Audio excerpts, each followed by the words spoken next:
Hello and welcome back to another episode of Critical Reactions with your host Bryan. We're going to wrap up today with a special selection, which is where one of you tell me exactly what it is I need to check out. Today's special selection comes from Billy. Check out Roslavets, Cello Concerto 1, a great display of dissonance, elegance, and harmony. Okay, that first one got me a little bit. Let's dive in and see what Nikolai Roslavets is bringing to the table today.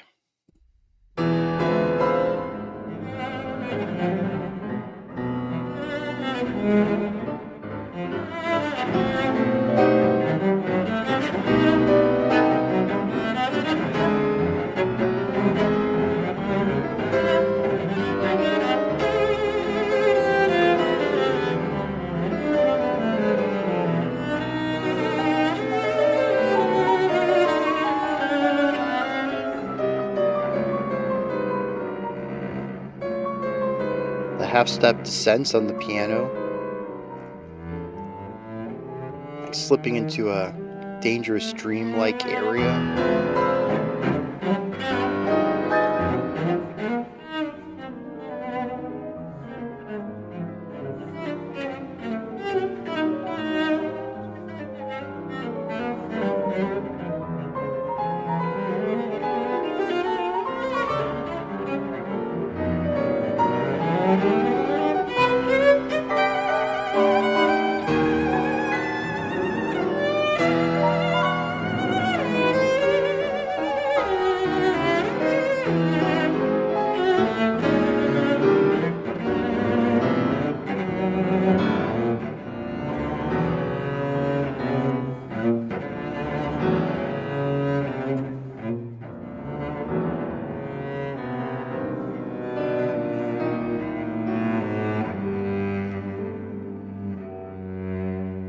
The subtle resolution in the piano and that final note.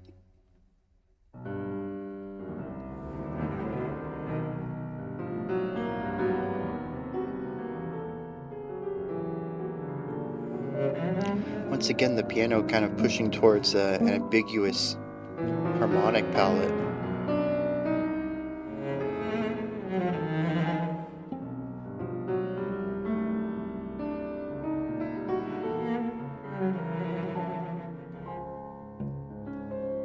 Yeah, those rising lines in the piano, they never go where they point.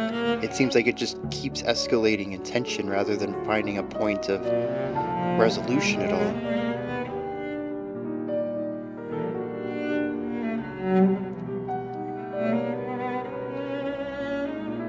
For a brief moment, the cello echoed the piano.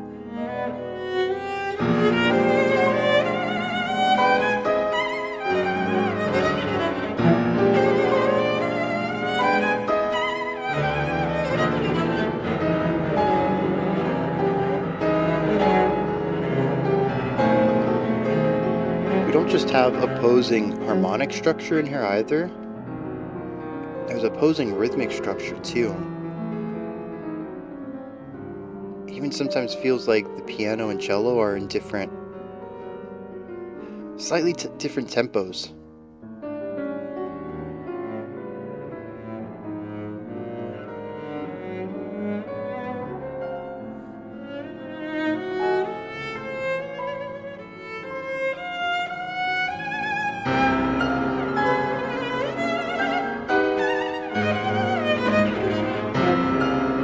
Yeah, right there, the cello is in a totally different mode than the piano. It felt very separate, oil and water, as far as chords go.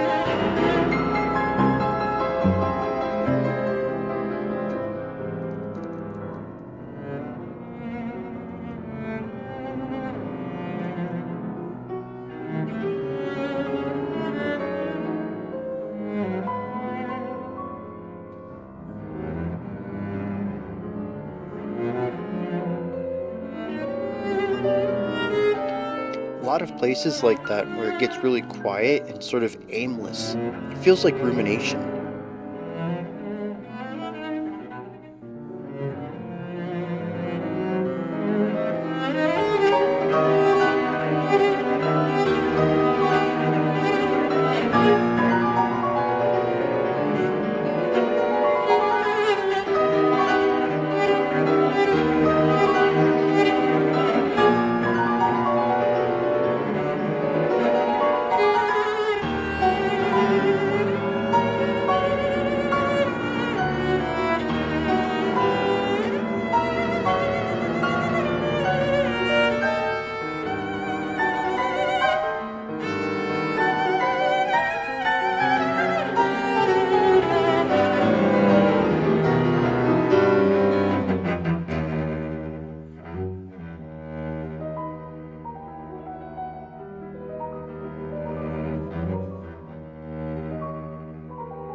interesting here.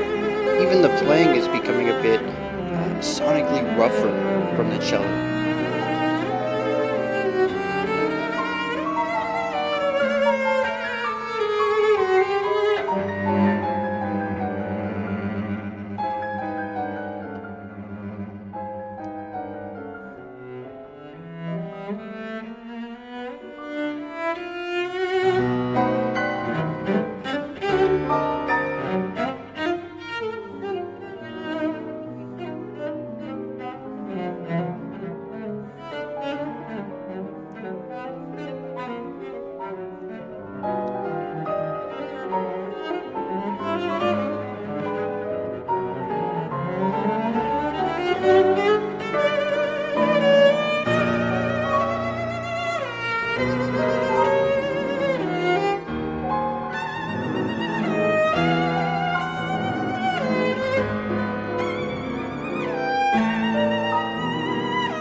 What? Piano just comes out of nowhere with that?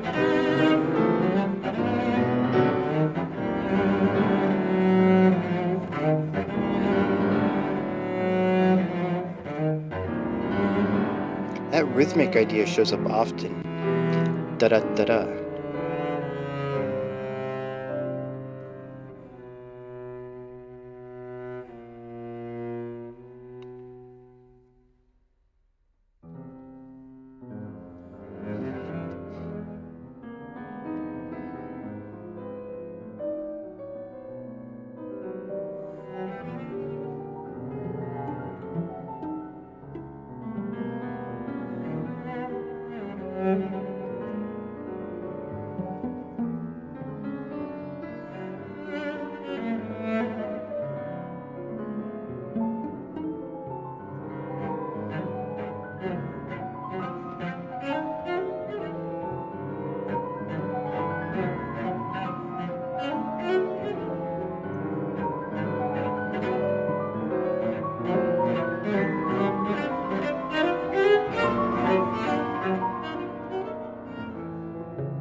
Piano loves to hover around ideas like this.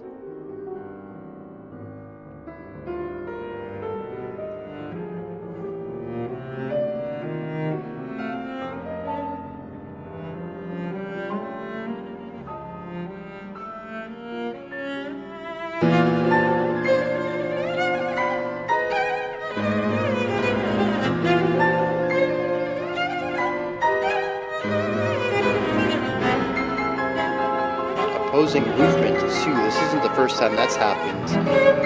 Where one falls in pitch, the other rises.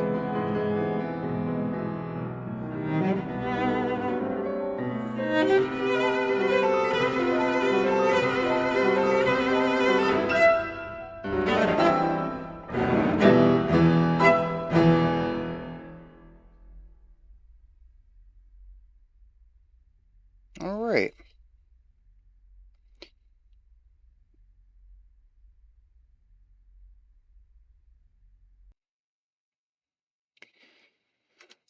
Yeah, interestingly, that sits somewhere between like a not any specific soundtrack in general, but like a musical representation of Lewis Carroll's original Wonderland stuff, Alice in Wonderland, mixed with like I don't know, Stephen Sondheim's heavily dissonant work creating the musical Sweeney Todd.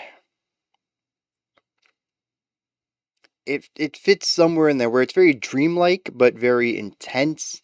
There's a lot of use of heavy dissonance created from half-step movements. But it's also paired with something that feels generally light. It doesn't feel dangerous, too dangerous at times. There's certainly an antagonistic element to the music, but it's like a playful danger. Like going through a haunted house kind of thing where, yeah, you're scared, your heart's beating, that's all real. You're still really tense going through this. It's stressful, but there's some part in the back of your head that knows it's all fake. You don't really have Jason chasing you through a forest. This isn't life or death, but it feels like it. And that sort of mix between safe and dangerous, I think, is where this song resonates really well. It does so by, at least as far as I can tell, sort of jumping back and forth between, well, tense ideas everywhere. Dissonance is commonplace in here, and some of those even feel a bit dangerous, scary, even, but it's usually paired with something a bit lighter. One of my favorite motifs that shows up in here is the cello pulling out that syncopated rhythm, da da da da da da da da, leaning into that with some of the tensest dissonance that the song has, and the piano underneath that playing this descending half step pattern that feels like falling into a dream. The dream part makes it feel safer. It's not necessarily whimsical, but there is something magical about that. It's a bit of this funner side of the danger that the cello presents. And I feel that this combination of sounds is present often in this track, where I'm constantly feeling like I am sort of lucid dreaming. Not necessarily in a nightmare, but definitely something that feels off kilter, like most dreams do. There's parts that make perfect sense, and then there's those weird transitions, or maybe the streetlights have mouths on them, or, something weird that you just accept while you're in the dream, and it isn't until after you wake up and you're like, wow, why did I ever accept any of that? It's so weird that it should have immediately clued me into being a dream. That's what this feels like constantly. Being in a dream that's sort of unnatural but also uncanny. It feels dreamlike but feels real, and it's tough to tell the difference between the two, and that sets you at unease. But you just keep going with it because honestly, it's not too bad. It's not bad enough to be a nightmare. It hasn't woken you up yet. It isn't that jarring. And actually, that's a good phrase for this. I'm not a big fan of dissonance in general. I think I've made that pretty clear across the years. I like it in short quantities. Small quantities? Yes, it's nice as a flavor, a spice to add to a song. Not usually too big on music that hyper focuses on it. But I find that this does it in a bit of a tasteful way. It presents the tension, the dissonance in a way that isn't jarring enough to make me revolt from it. It isn't quite as in your face as some of the dissonant music y'all have made me listen to in the past.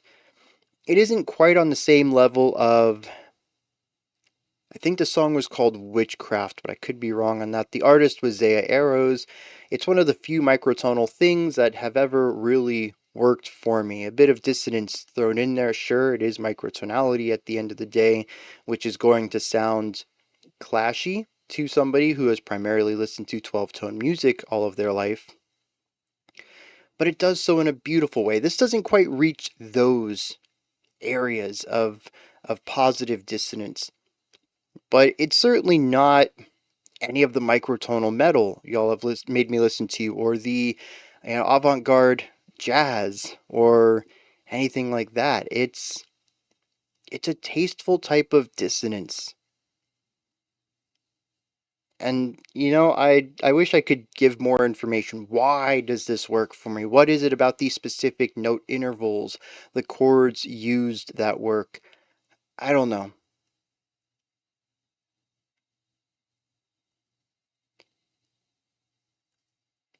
But I think the most important part, and it's vague as it is that I just don't find it jarring. And like I said, I wish I could go into more detail about that, but it is the end result here. Knowing how we got there would be pretty cool. I might dive into this more and see if I can't figure out why this isn't jarring, but it doesn't irritate my ears the way that dissonance typically does. The requester, Billy, described it as elegance and harmonic alongside dissonance. I can agree with that. There is beauty to a lot of this despite the harmonic properties to it, despite the fact it is filled with tension.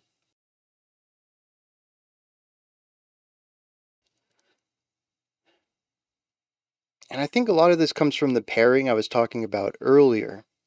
At pretty much any point in time, find the instrument that is the most tense. Then listen to the other one, and you're going to find a lesser tension, maybe even a hint of consonance, which is the opposite of dissonance. It's a positive harmony. It's where things, notes in particular, work together very well.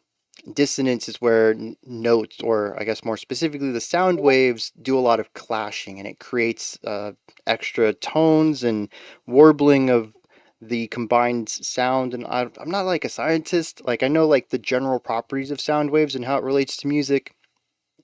I'm sure some sound engineer could explain it better to you, but consonant harmony tends to be where the sound waves line up really well and can complement each other, and it creates something that sounds more uniform than dissonance does.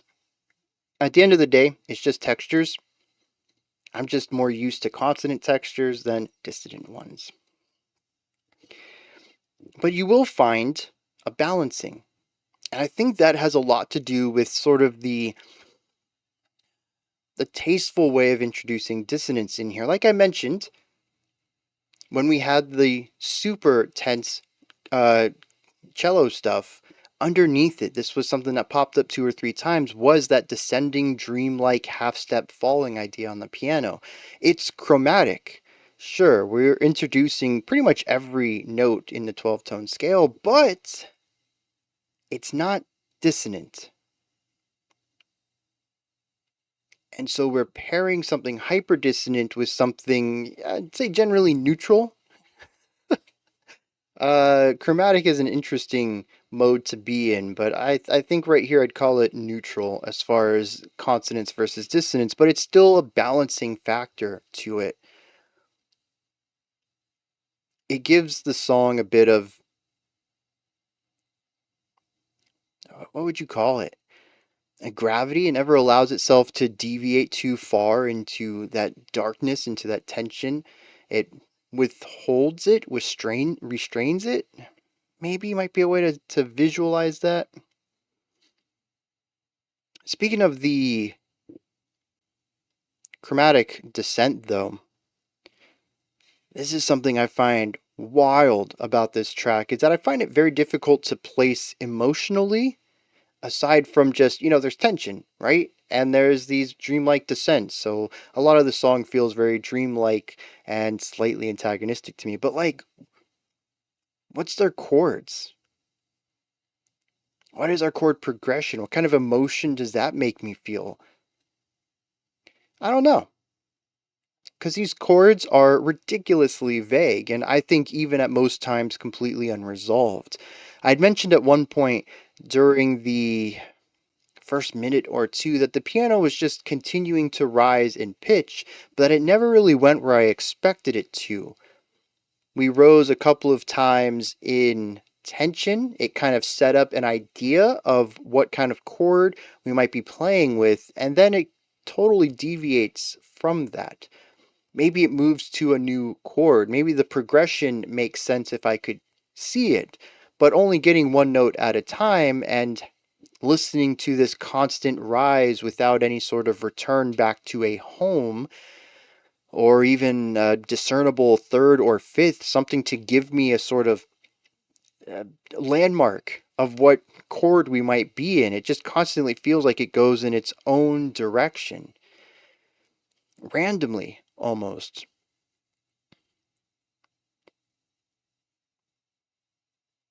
there's really no way I can describe that other than being, I don't know. I was going to say atonal, but I think that's the wrong term for this. It's lacking a harmonic center. Chromatic is a lack of harmonic identity in a sense. And when we talk about chords, we're talking about taking a group of specific notes and excluding other notes. And the collection of the notes that we picked are going to have a specific feeling, atmosphere, emotion tied to them, particularly when we start tying these collections of notes in an order. We're going to build narrative out of that, and it really creates emotional resonance in music. Chromatic, you're playing everything without an exclusion of anything. You just kind of have it all. We form words and sentences by excluding parts of the alphabet in these chunks. Music's kind of the same way. We form emotional value by excluding notes. And when you just have everything, it's like putting the whole alphabet on a sheet of paper. Yeah, you could read it if you wanted to, but most of it's just going to be gobbledygook. It's just going to be stuff. It's everything. It's all the information. And by virtue, it's none of the information. Anything it conveys is going to be happenstance at best. You just happen to have this collection of letters that made a word inside of this mess. And that's kind of what I feel about a lot of the chordal movements on this track, is that it never really goes anywhere. We certainly don't have functional harmony, which is a way of describing how chords have properties in traditional music making, and we can use those properties to direct pacing of the emotional resonance of a track, where we can have rest and contrast and ways of pointing to where we should go next. We call these leading tones into resolving or home notes. And it's ways of crafting a sort of a story and pacing and direction and momentum through chords. I don't really get any of that here. It just exists. It just is a lot of the time. It's part of what gives it that dreamlike feeling, is that there's just no foundational component to it. It's also what I think works really well to have that chromatic descent too in a song that already feels like it lacks a sense of grounding. Those moments where it feels like we're falling make a lot of sense. This story doesn't really have much gravity to it as far as the harmonic area is, and so a feeling of flight or even just being, floating in a void, I think makes a lot of sense. The last thing I want to bring up then is melody. Primarily most of what the cello does, though the piano does get some melodic movement here and there. It always feels like it's an accompanying part to the cello, something to contextualize what the cellist is doing. Again, not a full blanket statement. The piano does take lead at times. It just isn't how I hear the song primarily. The cello melodies are difficult to follow for a number of reasons. One, rhythmically, they're just sort of there. We have this gallopy idea. I don't know if this is a grace note, which is sort of a note that you play right before the beat. So if we have like da da da da da da da da da da da, a little bit of that galloping feeling, but grace notes tend to be quite a bit quicker. This could honestly just be a 16th note before the downbeat. Regardless, it shows up everywhere, not just in the cello, but in the piano as well. It is, as far as I can determine, the common rhythmic motif on this track. It's the one thing that kind of unifies it all. Whether it is just a burst of two of these, da-da, da-da, or a constant da-da, da-da, da-da, da-da, da-da, this constant movement. It's present everywhere. Except for when it's not. It shows up in like 70% of the song, and when we remove it and we focus on other rhythms, it almost feels weird. I find that very interesting. It would be as if, going back to the dreamlike metaphor, that something quite normal shows up, and that's what feels weird in this dream. Not to say that the galloping rhythm is odd, it's just you don't hear it too often as a predominant sound for the entirety of a song. I don't think it has enough weight to pull that, and I think that if this song were a bit more traditional in its harmonic and melodic delivery, if the cello and the piano worked together a bit more than they do here, where they're a bit more antagonistic at times, kind of opposing each other's melodies and rhythms and even harmonies at times, I think that if everything was a bit more consonant, I think the rhythmic element of this would become a bit repetitive in a way that diminishes what the song is doing. I think it would be worse off for having this as this constant element. But because everything else is kind of thrown into disarray, having this constant element creates a single point of home, of familiarity. And so when we reach a point without it, well, now that's strange. Now everything's strange. It makes those moments feel a bit off kilter, even though we are going to a more standard and stable rhythmic idea. It's a really nice inversion of that, and it's cool to see being done here. Sort of hijacking of the mind and what a general audience would find palatable and acceptable, and subverting it, changing things up, and making the audience feel something different than they normally would. It's very genius. But it also gives the song a pacing. It's this lurching feeling throughout. It's not marching. It's not da, da, da, da, da, da, da, da. It's very rigid movement. It's a quick burst into a smaller, drawn out, longer one. Da da, da da, da da. It's very asymmetric in that. And it's kind of what makes me think it might even be a grace note. It's what made me bring that up at all. I still don't know if it is, but it's just like the absolute uh, difference in length that you can have between these two. Much like how I mentioned some of the harmonic ideas in this song are sort of like oil and water, where the chord that the piano is on and the chord that the cello is on just don't match at all. It feels like two totally different ideas happening at the same time. This is kind of like that too. We're talking about two polar opposite ends of a spectrum as far as note length goes.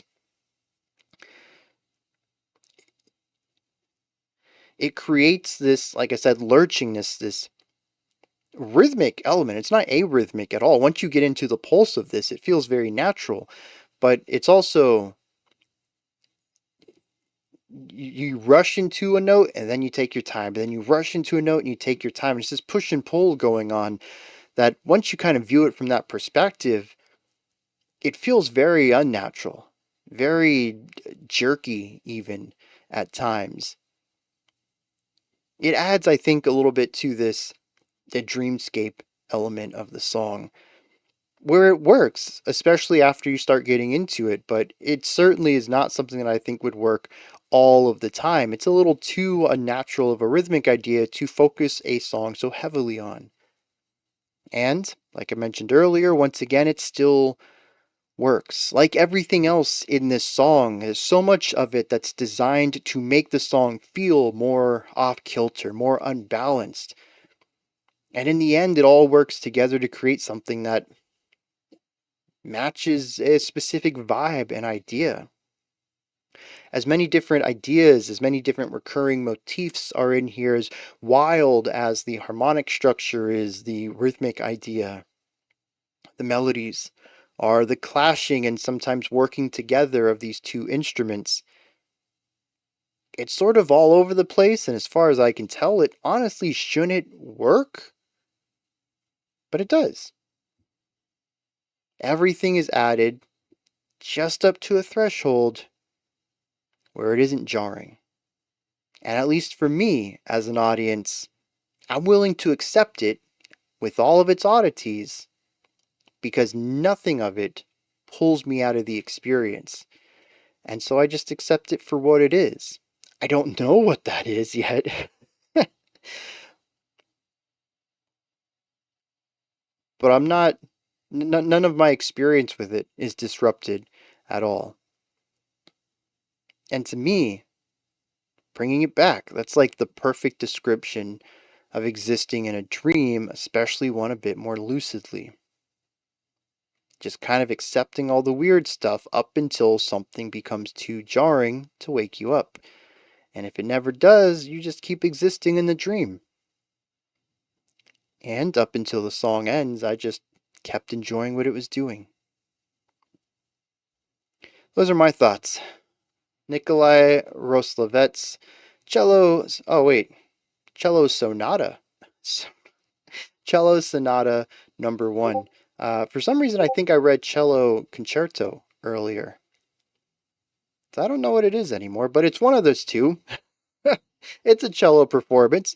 This was great, but I want to know your thoughts and opinions. Something like this, I think, is very much open to interpretation.